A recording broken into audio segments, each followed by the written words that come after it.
Miss হবে না আপনার পছন্দের টিভি শো। দেখুন জি5 অ্যাপে একদম ফ্রি। সবকিছু শোনার পর এই ঘটনার একটা দিক বেরিয়ে এলো। এই ঘটনার সঙ্গে সুপায়ন বাবু জড়িত আর উনিই দোষী। সুপায়ন দোষী নয়। ওই যোজনার প্রথম অপারেশন বলে উটিতে ডিরেক্ট চলে আসবে কনগ্রাচুলেট করতে, এটা হতে পারে? হ্যাঁ ঠিকই তো, এটা তো যুক্তিযুক্ত নয়। আপনারা নিজেরাই ভেবে দেখুন না, আপনারা নিজেরা কোনোদিন এরকম কাজ করতেন কি? হ্যাঁ করতেন।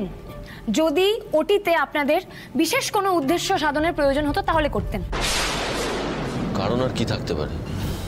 এখন এই সিসিটিভি ফুটেজ দেখে আমি বলতেই পারি যে ওই মহিলা সাজার কারণ ছিল একটাই, এই ওষুধটা বদলে দেওয়া।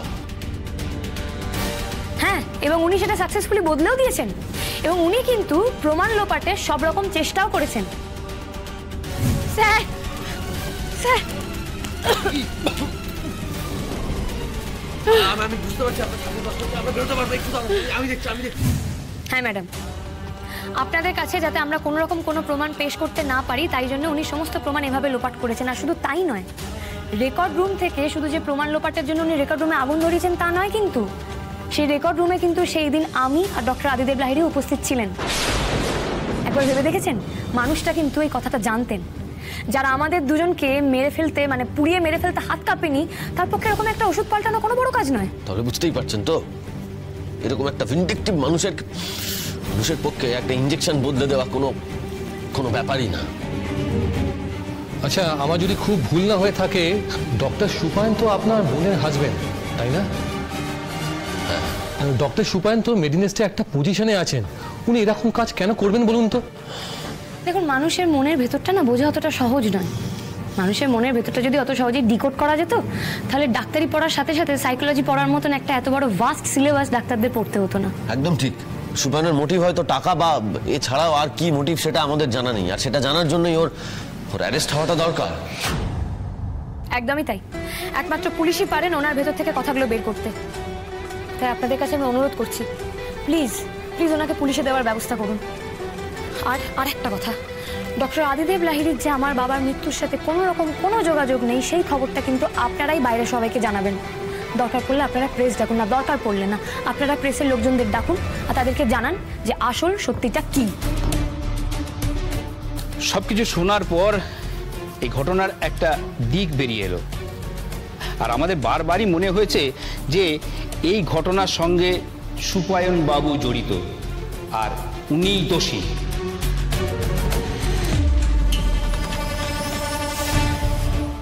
সুপায়ন দোষী নয়।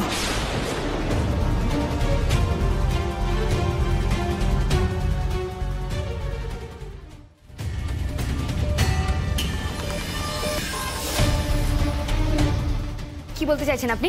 কি বলছেন এটা? যা শুনেছো সেটাই সত্যি। সুপায়ন দোষী নয়।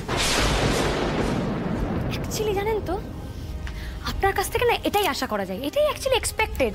সেদিন তার মানে ভূতের মুখে রাম রাম শুনেছিলাম আমরা। হ্যাঁ কি স্যার, তাই তো? মানে আপনি আর ডক্টর সুপায়ন সেন যে চোরে চোরে মাসুতো ভাই, সেই কথাটা না আমার মাথা থেকে বেরিয়ে গেছিল, আমি ভুলে গেছিলাম কিছুক্ষণের জন্য। সে তুমি যাই বলো আনন্দী, আমি কি সেটা সময়ই বলবে। এই সময় কি বলবে রে? সময় কি বলবে? এই তুই আমার বন্ধু, এই তুই বন্ধুত্বের দাম দিচ্ছিস, আমার অসময় তুই সুপায়নের কথা বলছিস? ঠিক। দাঁড়ান স্যার, দাঁড়ান। আপনি বলছেন কি করে ওনাকে যে উনি আপনার বন্ধু? বন্ধুত্ব শব্দটা না ওনার সাথে যায় না। ওনার মধ্যে যদি বিন্দুমাত্র মানবিকতাও থাকতো না, উনি যদি একজন মানুষও হতেন, তাহলে প্রকৃত মানুষের মতন আজকে আপনার পাশে দাঁড়াতেন।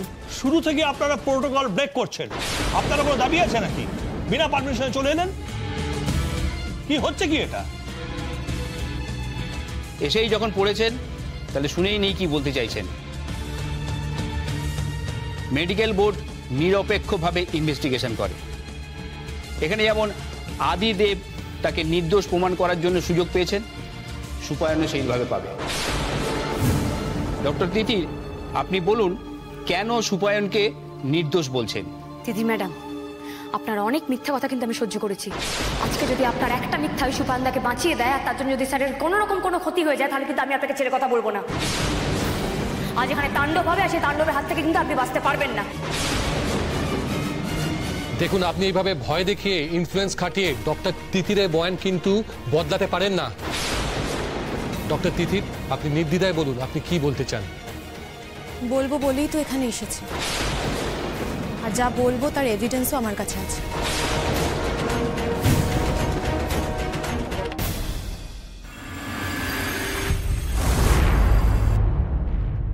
আসলে আমি তো মেরিনেসে থাকতেই পারলাম না, আমার এত টেনশন হচ্ছিল।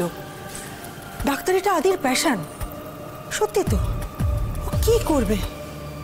ওর লাইসেন্সটা ক্যান্সেল হয়ে গেলে? এই তুমি দৌড়েই নিয়েছো না যে আমার ছেলেটার শাস্তি হবে? কি আশ্চর্য, তুমি না ঠিক উল্টো বুঝলে বিজয়দি, অ্যাজ ইউজুয়াল। আমি তো এটাই বলছিলাম, বোর্ড আদির এগেনস্টে কিচ্ছু প্রমাণ করতে পারবে না, আমি শিওর। কারণ ওটিটা তো আদি ঠিক মতনই করেছিল, তাই না? সারা জীবন ধরে এই বাড়ির ছেলেরা কত বড় বড় ডাক্তার, সেটা শুনতে শুনতে আমার জীবনটা শেষ হয়ে গেল একেবারে। অথচ এখন কাজের সময়তে তোমরা সকলে বাড়িতে এইভাবে চুপ করে বসে আছো কেন? আদের কিচ্ছু হবে না। ও বড় ডাক্তার না খুনি ডাক্তার তা শুধু আমরা জানি। আজ আদির পালা, এরপর এক এক করে সব কটা শেষ হবে। কিচ্ছু হবে না আদির, কারণ আদির তরফ থেকে কোনো ভুল ছিল না। সেটা তো তুমি ভাবছো, যারা ওখানে বিচার করতে বসেছে তারা কি ভাবছে সেটা একবার খোঁজ নাও অন্তত। বাইরের লোকজনেরা সব কত কিছু বলা বলি করতে শুরু করেছে, সে তো আমরা সকলেই শুনতে পাচ্ছি। আরে বাবু, তোমরা একটু থামো তো, কোনো গুণধরদেরই লাগবে না। হ্যাঁ, আমার দিদিভাই হলে একাই 100, সে যখন গেছে যুদ্ধ জয় করেই ফিরবে। কেন তোমরা এই কোর্টে দেখো নি কি হয়েছিল? বলি কেউ পেরেছিল? রাইট, আনন্দে যখন আছে তখন তো চিন্তাই নেই। তাহলে আনন্দকে একটা ফোন করা হোক না। ফোন অন থাকলে নিশ্চয়ই করতাম। আদি আর আনন্দের ফোন সুইচ অফ। মা, সে কি ফোন সুইচ অফ কেন? নিশ্চয়ই কোনো খারাপ খবর। তাই হয়তো। এই মেয়ে, একদম চুপ। তোমার এই ট্যাকস ট্যাকস কথাগুলো না এত বছর ধরে আমরা সহ্য করে এসেছি, আর না। তোমার মুখ থেকে যদি আমার দাদু ভাইয়ের নামে একটা লক্ষণের কথা বেরিয়েছে, আমি নিজে তোমার গা ধাক্কা দিয়ে ঘর থেকে বার করে দেবো, আমি বলে রাখলাম। অনেক অনেক, তুমি শুনলে? না, শুনিনি। আজ আদির হিয়ারিং ছাড়া আর কিছু শোনার অবস্থায় নেই। Please Nandini, please. আরে বাবা, পরের তো আমিও। মায়ের চেয়ে মাসির তরফ বেশি। সময়ের কোনো জ্ঞান নেই, যখন তখন বাড়ির মধ্যে ঢুকে আসে। কিন্তু তা বলে উনি। মা, আমি একটু বেরোচ্ছি। ছোট চল, এখানে বসে টেনশন না করে বাইরে গিয়ে দেখি কি হচ্ছে। বউ খোঁজ নিতে বললো আর সাথে সাথে তুমি ছুটছো। এতটাই বদলে গেলে তুমি, কি করে অনেক? বাবা বাবা বলছি, তোমরা কিছু জানতে পারলে আমাদের অবশ্যই জানিও কিন্তু। হ্যাঁ, চিন্তা করিস না, চলো।